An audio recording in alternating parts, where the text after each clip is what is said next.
ভালোবাসার নিদর্শন এমনও হতে পারে। চলুন আজকে আমরা ঘুরে আসব সম্রাট শাহজাহানের তৈরি তার প্রিয়তমা পত্নীর জন্য ভালোবাসার প্রতীক তাজমহল।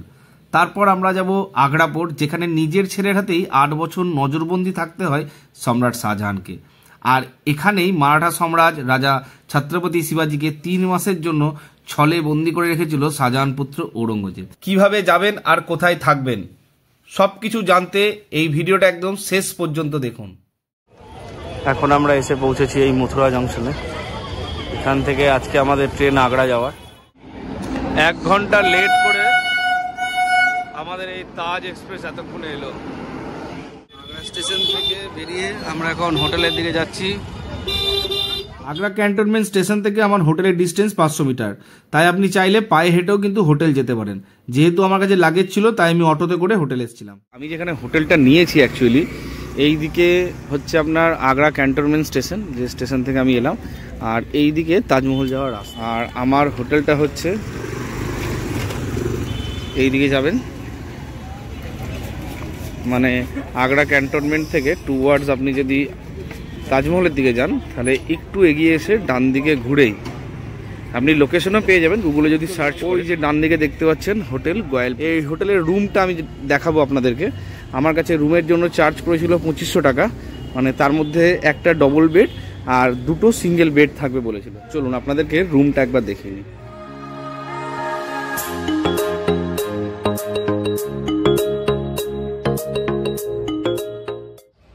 সিঁড়ি দিয়ে উঠে এই সামনে 203 আর তারপর আমাদের রুম 204। 204-এর রুমের ভিউটা একবার আপনাদেরকে দেখায়। এই যে একটা ডবল বেড রুম দিয়েছে, মানে একটা ডবল বেড দিয়েছে, ওইদিকে একটা সিঙ্গেল বেড, আর এই দিকে আরেকটা সিঙ্গেল বেড আছে।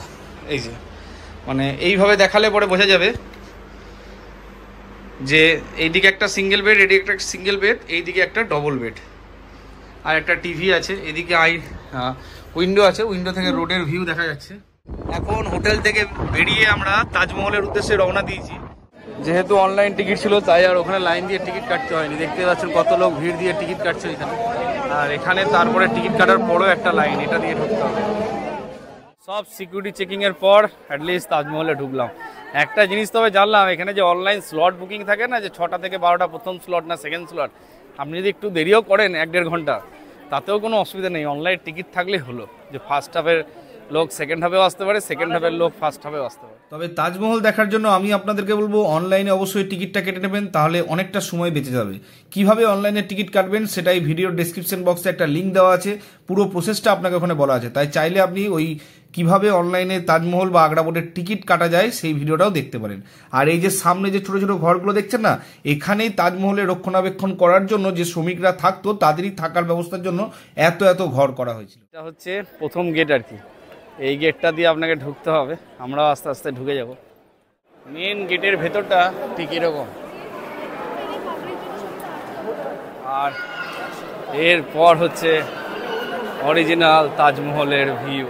যমুনা নদীর উপর অবস্থিত অতীব সুন্দর ইসলামিক স্থাপত্যের এক অন্যতম নিদর্শন হলো এই তাজমহল। 1982 সাল থেকে ওয়ার্ল্ড হেরিটেজ সাইটগুলির মধ্যে একটি হলো তাজমহল। আজও 7ম আশ্চর্যের মধ্যে একটি আশ্চর্য হলো এই তাজমহল। প্রত্যেক বছর দেশ বিদেশের প্রচুর লোক আসে ভারতবর্ষের এই তাজমহল দেখতে। আচ্ছা, এখানে যারা ছবি তোলে সেগুলোর একটা বিষয় বলে দিই। ছবি তোলার জন্য এটা 50 টাকা করে চাইবে। এবার আপনি যদি বেশি তোলান তাহলে কিন্তু মানে সেটা যেরকম আর কি বার্গেনিং করে তুলে নিতে পারবেন। আমি যেমন মোটামুটি 30 টাকা করে তুললাম ছবি, 10টা তুললাম, 300 টাকা নিল। শাহজাহানের আসল নাম ছিল খুররাম, পরে তাকে কিং অফ ওয়ার্ল্ড বা শাহজাহান নাম দেওয়া হয়। আর মমতাজের আসল নাম ছিল আরজুমান বানু বেগম, পরে শাহজাহান তার নাম দেয় মমতাজ মহল। 1612 খ্রিস্টাব্দে শাহজাহান আর মমতাজের বিবাহ হয়। তাদের বিবাহিত জীবন কিন্তু বেশি দিন টেকেনি। 1631 সালে মমতাজ তার 14তম বাচ্চা জন্মগ্রহণ করার সময় মারা যায়। মমতাজ মারা যাওয়ার শোকে রাজা মর্মাহত হয়ে পড়েন এবং পরবর্তীকালে তিনি ঠিক করেন তাজমহলের জন্য এমন কিছু একটা স্থাপত্যকলার সৃষ্টি তিনি করে যাবেন যেটা জান্নাতের কাছাকাছি। 1632 সালে তিনি সিদ্ধান্ত নেন যে এই যমুনা নদীর তীরেই গড়ে তুলবেন তাজমহল, যা তৈরি করতে তখনকার দিনে সময় লাগে 22 বছর। 20,000 কর্মচারী এই কাজটি সম্পূর্ণ করেন। তাজমহলে সাদা পাথর লেগেছিল, সেটি এসেছিল রাজস্থান থেকে, পাঞ্জাব থেকে লাল পাথর, সবুজ পাথর চীন থেকে, তাছাড়াও আরও রং বেরঙের পাথর তিব্বত, শ্রীলঙ্কা, আরব থেকেও আনা হয়েছিল। আগ্রাতে প্রায় 1000টা হাতি লেগেছিল শুধুমাত্র এই কনস্ট্রাকশন মেটেরিয়ালগুলোকে এশিয়া থেকে এই আগ্রাতে আনার জন্য। এই তাজমহলের মধ্যে একটা মিউজিয়াম আছে যেখানে এই বিভিন্ন জায়গা থেকে আসা পাথরগুলো নিয়ে এক্সিবিশন করা আছে, চাইলে আপনি সেটা দেখতে পারেন। যতই দেখছি তত মুগ্ধ হয়ে যাচ্ছি, কি সুন্দর বানানো এই তাজমহল। তবে যত বয়স বাড়ছে এই তাজমহলের কালার কিন্তু ইয়েলো থেকে কালো হতে থাকছে, যেটা হচ্ছে এয়ার পলিউশনের জন্য। এটা কিন্তু আগে অনেকটাই সাদা এবং পরিষ্কার থাকতো। আর সামনে এই যে দেখতে পাচ্ছেন, এটা হচ্ছে মেহমানখানা। এই মেহমানখানাতে যারা গেস্ট আসতো বা অতিথিরা আসতো তাদের এখানে খাওয়া দাওয়ার ব্যবস্থা করেছিল শাহজাহান। আমরা আপনাদেরকে দেখাবো যমুনা নদীর পাড়ের তাজমহল। মানে তাজমহল থেকে যমুনা নদী কতটা দেখা যায়, আগ্রা পোর্টের একটা পোর্শন দেখা যায়, সেটাও আমরা আপনাদেরকে দেখাবো। এই হচ্ছে যমুনা নদী, যমুনার পাড়ে এই তাজমহল। আর ওই যে দূরে দেখা যাচ্ছে এইটা হচ্ছে আগ্রা পোর্ট। এই আগ্রা পোর্টে আমরা যাব। এখন কিন্তু এই উপরে যাওয়ার জন্য 200 টাকা করে টিকিট কাটতে হবে। 200 টাকার টিকিট কাটলেই তবেই আপনি ওই উপরে উঠতে পারবেন। আমি ভেবেছিলাম শুধু মিউজিয়ামের টিকিট, মিউজিয়াম দেখবো না, তার জন্য টিকিট কাটিনি। কিন্তু এখানে দেখছি না, এর উপরটাতে উঠতে পারবে না। যদিও আমার দেখা আছে, আমার সেরকম ইম্পর্টেন্স নেই, তবে আপনাদেরকে বলে রাখি, আপনারা যদি এই তাজমহলের উপরে উঠে দেখতে চান তাহলে কিন্তু এই 200 টাকার লাইনে আপনাকে কিন্তু কেটে নিতেই হবে। ওই যে 200 টাকা লাইনের যে টিকিটটা যদি আপনি বাইরে না কেটে এসছেন তাহলে এখানেও কিন্তু মানে তাজমহলের ডান দিকে, বা আপনি যদি তাজমহলের সামনে দাঁড়িয়ে থাকেন তাহলে আপনার বাঁ দিকে ওই যে সামনে কাউন্টার দেখতে পাচ্ছেন, ওইখানে গিয়ে আপনি 200 টাকার টিকিট কেটে নেবেন।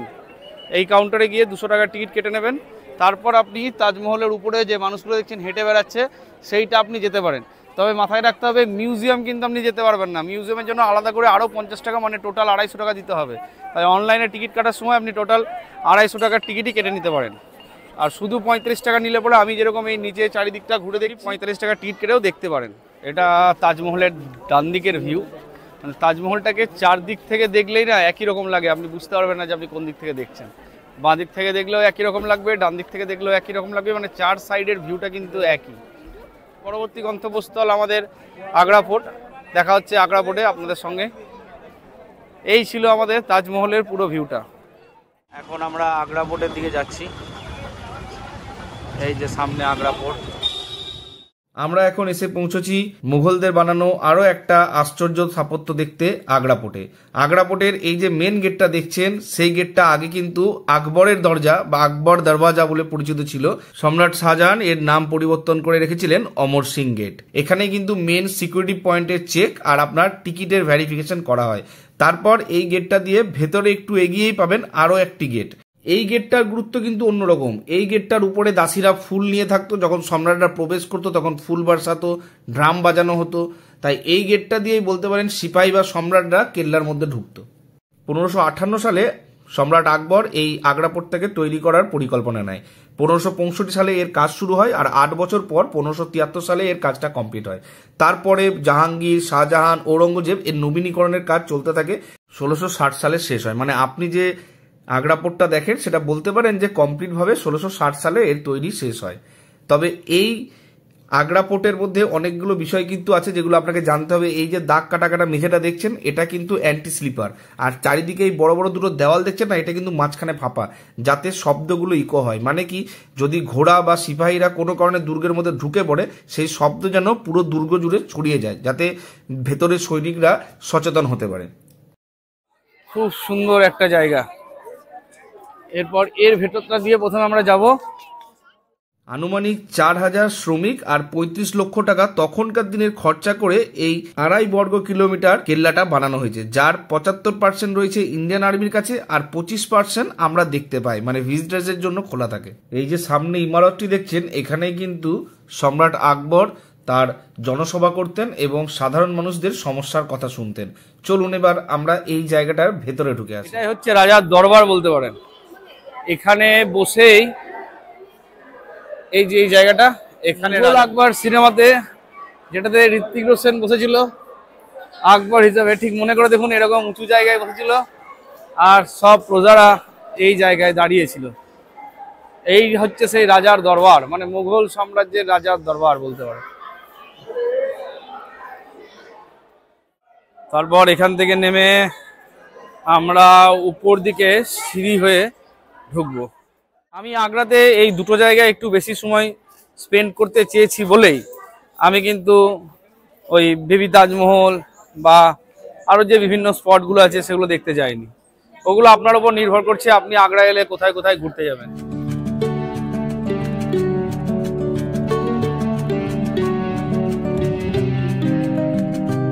আপনারা সামনে এখন যেই মহলটা দেখতে পাচ্ছেন এটা হচ্ছে খাস মহল, যা সম্রাট শাহজাহান মমতাজের জন্য বানিয়েছিলেন। আর তার পাশে দুটো পালকির মতো যে মহলটা দেখছেন সেটা হচ্ছে শাহজাহান আর মমতাজের দুই কন্যা রামনারা আর জাহানারার জন্য দুটো মহল। খাস মহলের ভেতরে আমরা এখন প্রবেশ করছি। এই খাস মহলের কিন্তু দুটো পার্ট, একটা বাইরের দিক একটা ভেতরের দিক। বাইরের দিকটা যত না সুন্দরভাবে সাজানো আর ভেতরের দিকটা কিন্তু আরও বেশি সুন্দরভাবে সাজানো এবং অনেক বেশি কার্যকলাপ দেখা যায়। ভেতরের অংশটাকে বলে কিনা যে শাহজাহান আর মমতাজের বেডরুম ছিল এটা। আর এর ভেতরে সোনা দানা রূপো অনেক দামি দামি রত্ন কিন্তু লাগানো ছিল। রাত্রেবেলায় যখন এর ভেতরে মশাল জ্বালানো হতো তো এত সুন্দর বিভিন্ন রং বেরঙের রং চারিদিকটাকে একদম আভার মতো সৃষ্টি করতো এই খাসমহলের ভেতরে। এখন আর সোনা দানা এখানে কিছুই পাওয়া যায় না, সবগুলোই ইংরেজরা গলিয়ে নিয়ে চলে গেছে। এই জাহানারা মহলের উপরে সোনার প্রলেপটা খুলে পিতলের প্রলেপ লাগিয়ে দেয় ইংরেজরাই। মানে সব জায়গা থেকে সোনা দানার উপর যা ছিল সব নিয়ে চলে গেছে ইংরেজরা। তারপর আমরা পৌঁছালাম যেখানে শাহজাহানকে 8 বছর নজরবন্দি করে রেখেছিল তার পুত্র ঔরঙ্গজেব। কেন 8 বছর একে জেলবন্দি রাখা যায় তার একটা কারণ হচ্ছে শাহজাহান চেয়েছিল তাজমহল বানানোর পরে আবার একটা কালো তাজমহল বানাবে, যার জন্য প্রচুর খরচা হতে পারে। আর সেই খরচার যে ব্যয়বহুল সেটা রাজকোষ থেকেই যাবে, যেটাতে একদমই মত ছিল না ঔরঙ্গজেবের। বাবাকে অনেকবার বোঝানোর পরও যখন বাবা বুঝতে চাইতো না তখন বাবাকে এখানে বন্ধ করে রেখে দিয়েছিল, 8 বছরের জন্য নজরবন্দি করেছিল। আর এখানেই কিন্তু শাহজাহান মারা যায়। যাওয়ার পর জাহানারা শাহজাহানের দেহটাকে যমুনা নদী দিয়ে নিয়ে যায় তাজমহলে। তারপর আমরা প্রবেশ করলাম এই মিনা মসজিদে। মানে শাহজাহান স্নান টান করে এখানেই প্রত্যেক দিন নামাজ পড়তো, তার জন্যই বানানো হয়েছিল এই ছোট্ট করে একটা মিনা মসজিদ। আর এই মিনা মসজিদ থেকে একটু এগিয়ে গিয়ে যেখানে শাহজাহানকে নজরবন্দি করা হয়েছিল আর ওখান থেকে একটা বড় ল্যান্ডস্কেপ যেটা আপনি দেখতে পাচ্ছেন। মানে শাহজাহানের ইচ্ছে ছিল যে আমাকে যেখানেই নজরবন্দি করে রাখা হোক আমি যেন তাজমহলকে সারাদিন যেন সুন্দরভাবে দেখতে পাই। তার এই পেছন থেকেই তাজমহলটাকে খুব সুন্দরভাবে এখনো দেখা যায়। এই যে সেই সামনে বড় সবুজ রঙের মাঠটা দেখছেন, এখানেই কিন্তু তখনকার দিনে বসতো মিনা বাজার। এই গোটা কেল্লার মধ্যে লাল রঙের পাথরের কাজ যেখানে দেখতে পাবেন সেগুলো কিন্তু সবই আকবর আর জাহাঙ্গীরের আমলে। আর সাদা পাথরের কাজ যেখানে যেখানে দেখতে পাবেন সেগুলো কিন্তু শাহজাহান আর ঔরঙ্গজেবের আমলের। নাগিনা মসজিদ, এটা আরেকটা। জুতো খুলে যেতে বলছে, জুতো খুলে গেলাম।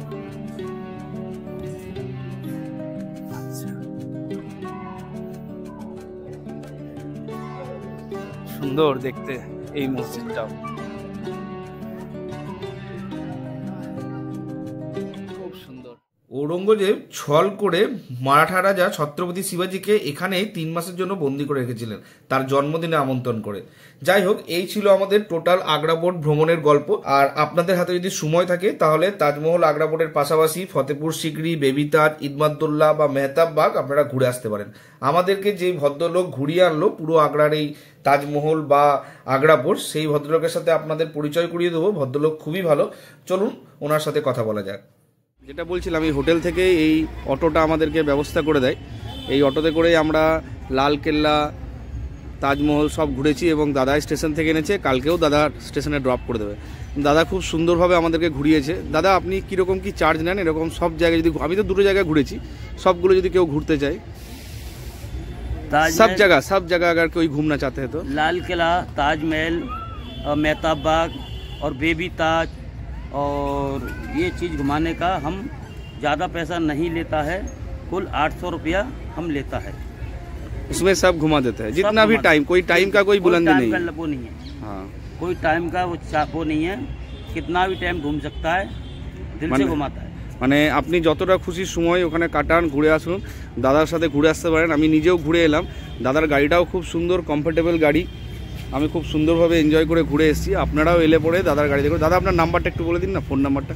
8191854875 নাম্বারটা সেভ করে নেবেন, আমি তারপরও স্ক্রিনে একবার দিয়ে দেবো। নামটা দাদা? শিবশঙ্কর শর্মা। শিবশঙ্কর শর্মা।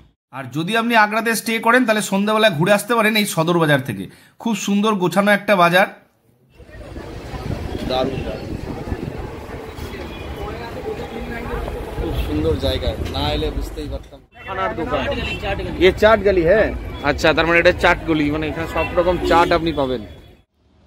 রাত্রে ডিনার করার জন্য অর্ডার দিলাম একটা ফুড ডেলিভারি অ্যাপ থেকে, এই যে আগড়া বিরিয়ানি হটস্পট। ভেতরে এরকম একটা গোটা হাঁড়ি, বাপরে প্রচন্ড গরম হাঁড়িটা, পুরো গরম ভাব বেরোচ্ছে। হাঁড়ি থেকে যখন প্লেটের মধ্যে বিরিয়ানিটা ঢাললাম তখন কিন্তু দেখে মনে হলো যে কোয়ান্টিটিটা অনেকটাই কম।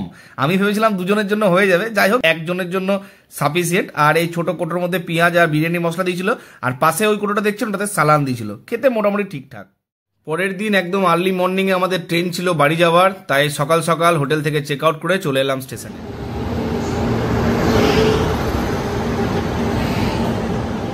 চম্বল এক্সপ্রেস। আমরা এবার আগ্রা ক্যান্টনমেন্ট থেকে বাড়ি ফিরছি আমার চম্বল এক্সপ্রেসে করে। এই ট্রেনটা 3 ইকোনমিতে আমি এখন বসে আছি। ইকোনমি এর আগেও আমি একটা রিভিউ দিয়েছিলাম, যেটা আমি এর আগে গেছিলাম যে জম্মু তাওয়াই এক্সপ্রেসে যখন ইকোনমি প্রথম দিয়েছিল গত বছর ঠিক মার্চ মাসে। তো ওর ইকোনমি আর এর ইকোনমির মধ্যে একটু পার্থক্য দেখলাম। এর ইকোনমির এই যে সিঁড়িগুলো অনেকটা কাচ দিয়ে, তারপর এই যে সাইডে আপনার এই যে এসির ভেন্টগুলো আছে, যেটা ওইখানে অতটা ভালো ছিল না বা হাওয়াগুলো আসছে না, এখানে কিন্তু হাওয়াটা সেইভাবে ভালোভাবেই আসছে। বাকি সবগুলোই ঠিকঠাক। আর যেটা বলছিলাম ওই যে যদি আপনি একটু কম্প্রোমাইজ করেন, 100 টাকা কি 150 টাকার টিকিটের পার্থক্য হয়, তার বেশি হয় না। কিন্তু পরিষ্কার পরিচ্ছন্নতার জন্যই আমি 3টা বারবারই বুক করি, কারণ 3 কামরাগুলো এখন সবে নতুন, তো তাই বাথরুম টাথরুমগুলো মোটামুটি ভালো থাকে। তবে এটা অবশ্যই ঠিক যে সাইড আপার লোয়ার যদি আপনি নেন তাহলে বেস্ট, কারণ এখানে সাইড আপার লোয়ারের সিটে ওরা কম্প্রোমাইজ করেনি। এটা কিন্তু অনেকটাই চওড়া। শুধুমাত্র এই আপনার যেগুলো লোয়ার বাদ, মিডিল বাদ, আপার বাদ বা আপার বাদ, মিডিল বাদ, লোয়ার বাদ যে কূপগুলো আছে, এইখানে আপনার সিটগুলোতে একটু 3টা আর 3 মধ্যে আমি পার্থক্যটা বুঝতে পারেন যে একটু ছোট, মানে একটু চওড়াটা কম। কিন্তু সাইড আপার লোয়ারে লম্বাতে কম হয়ে গেছে সিটের সংখ্যা বাড়ানোর জন্য, কিন্তু চওড়াটা ঠিক আছে। তাই যাদের ওই 5.5 ফুট বা 5 ফুট 6, 5 ফুট 8 ইঞ্চির যে লোকগুলো আছেন তাদের মোটামুটি সাইড আপার লোয়ার হয়ে যাবে। কিন্তু 6 ফুটের লোকদেরকে বলবো যে না, আপনারা এই সাইডের গুলোই নিন, সেটাই ঠিকঠাক থাকবে। হয়তো চওড়াটা একটু কম থাকবে। তবে হেলদি ফিগারের জন্য কিন্তু আবার বলছি 3A সবসময় বেস্ট, 3E তে যাবেন না। আর পরিষ্কার পরিচ্ছন্নতার দিক দিয়ে গেলে পরে আপনাকে 3E-তেই যেতে হবে। ট্রেনের মধ্যে কিন্তু কিচেনের কোনো ব্যবস্থা নেই, মানে হট বাফেট কিচেন। এত বড় একটা ট্রেন, সেখানে কিন্তু চম্বল এক্সপ্রেসে কিচেনের কোনো ব্যবস্থা নেই। তাই আপনি ভাববেন যে ডিনার, লাঞ্চ বা চা বা ব্রেকফাস্ট বলুন, স্ন্যাক্স বলুন, নাস্তা বলুন সঙ্গে সঙ্গে পেয়ে যাবেন বা ওরা এসে অর্ডার নিয়ে যাবে, এরকম কোনো কিন্তু কোচের মধ্যে কোনো অ্যাভেলেবিলিটি নেই। তো আপনাকে কিন্তু স্টেশন থেকেই খাবার নিতে হবে। কিছু কিছু স্টেশনে আইআরসিটিসির কিছু অথরাইজ পার্সন আছে যারা খাবার দিতে আসে, সেখান থেকেও আপনি কালেক্ট করতে পারেন। যাই হোক, ভিডিওটা শেষ পর্যন্ত দেখার জন্য আপনাদের সকলকে অসংখ্য ধন্যবাদ। ভিডিওটি ভালো লেগে থাকলে চ্যানেলকে সাবস্ক্রাইব করে বেল আইকনটি প্রেস করে দেবেন, যাতে আমাদের পরবর্তী ভিডিওগুলি সবার আগে আপনার কাছে পৌঁছে যায়। ধন্যবাদ।